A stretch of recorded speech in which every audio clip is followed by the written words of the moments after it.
This video, we're going to highlight a few amazing days of fishing, mainly May 3rd and May 4th of 2023, and we had a 15 fish day followed by a 13 fish day on the 4th. Little backstory, the evening of the 3rd, after having an amazing morning, I went out for a solo trip and lost boat side fish that had to be every bit of 45 pounds in my hands. Needless to say, I lost some sleep that night. But on the next day, on the 4th, we'd get our redemption. Right out the gate, Jim lands the first fish of the day, a beautiful 39 to 40 inch fish, as soon as he put his live herring out. Now watch this rod on the right. Buckled right over. The fish is on. Just got to reel down on him and finish the job.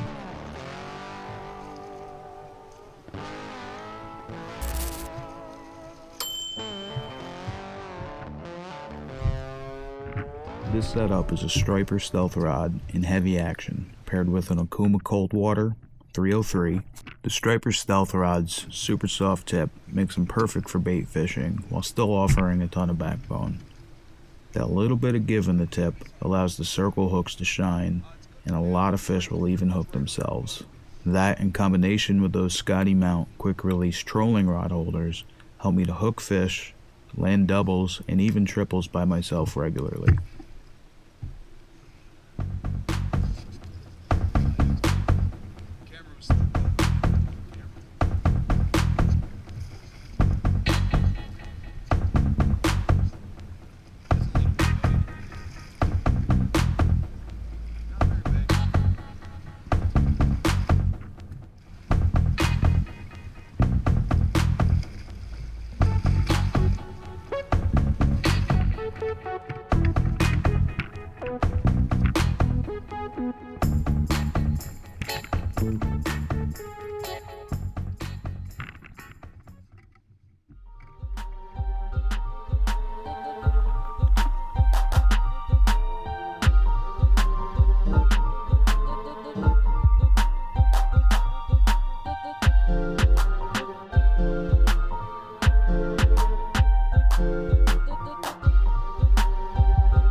Now watch for this bite.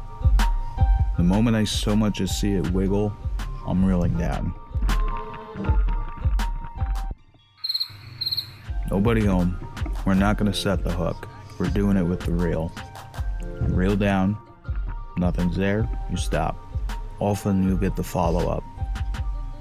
Here I'm explaining that to him and how we want to pay real good attention to be ready to reel down on the initial strikes.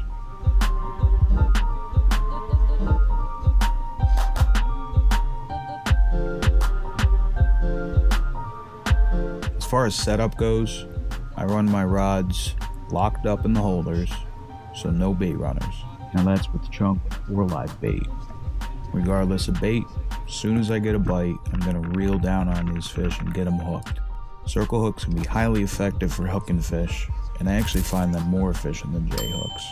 No need to repeatedly take the rod in and out of the holder with finicky whack and drops, getting in position to set the hook, putting it back. Just have to reel down, rod still in the holder, either it buckles over or it doesn't, and then just stop reeling. Done like this, essentially it cuts the middleman out of the process in between getting the bite and getting the fish hooked. Now pay attention to his rod in the background and how subtle this bite is. Jim doesn't even realize for about a minute he's getting bit.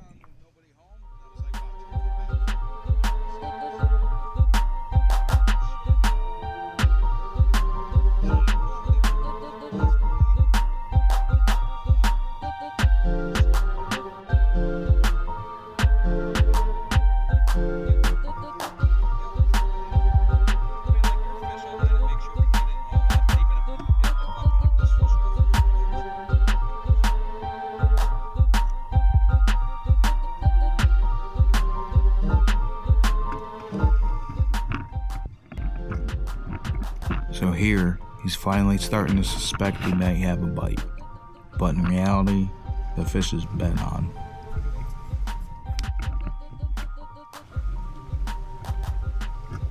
And now we're hooked up.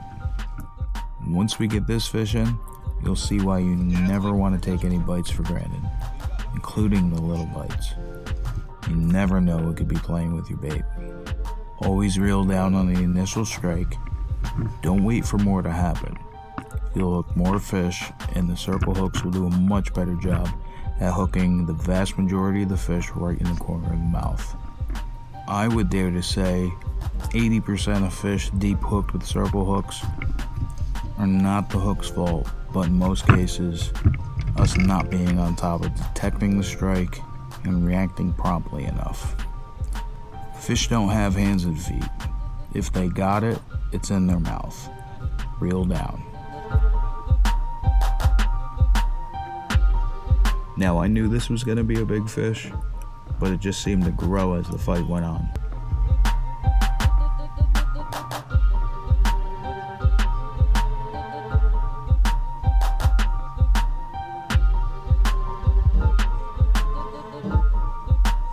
Man, them head shakes are something else. Now I'm starting to realize that this fish is definitely bigger than I initially thought.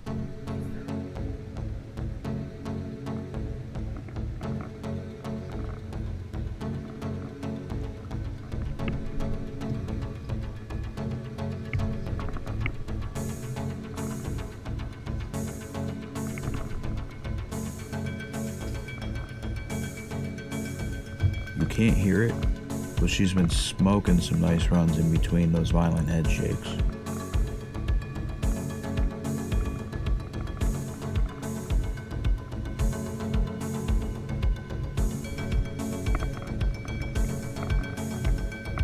The excitement had already been building, but I just finally got a good look at this fish, and all I could think about was how close it looked to that giant I'd lost the evening prior.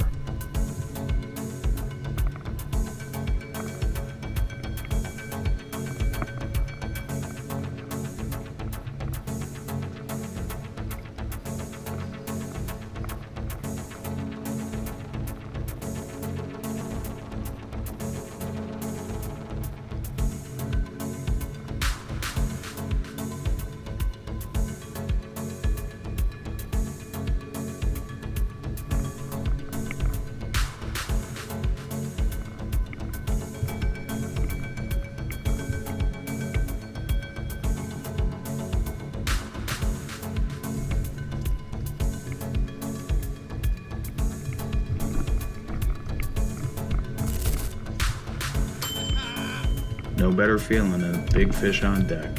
And this one was extra special because this one was redemption.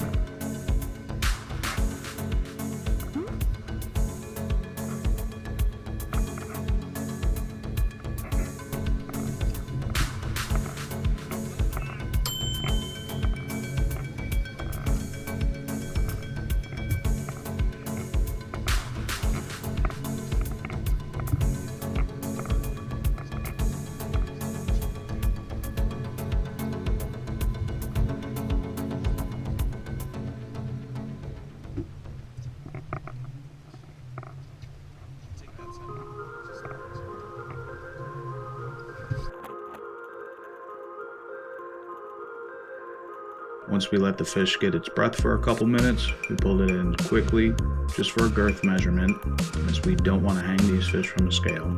Put her back in for another revive, and she swam off beautifully.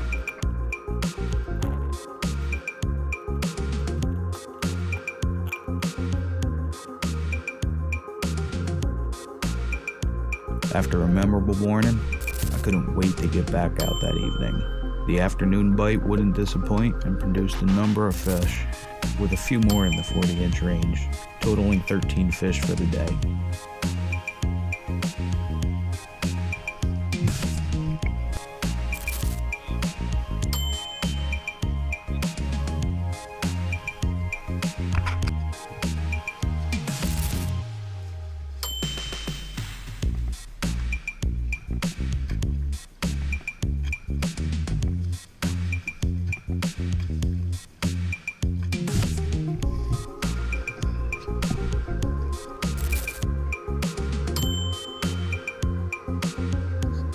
After days straight of fish after fish, took Jim back out one more time the following morning to wrap up what ended up being a 100+ fish week.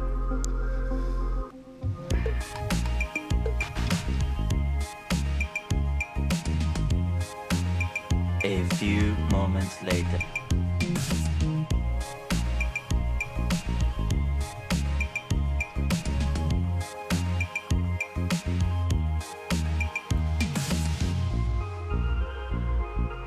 A few more striper and some nice catfish, and we put a bow on what was an absolutely incredible week of fishing. Stay tuned next episode for more bonus footage from this amazing week. Make sure to like and subscribe if you like this content, because we have a whole lot more on the way, as well as steelhead series, trophy brown trout series, and much more. Thanks for watching.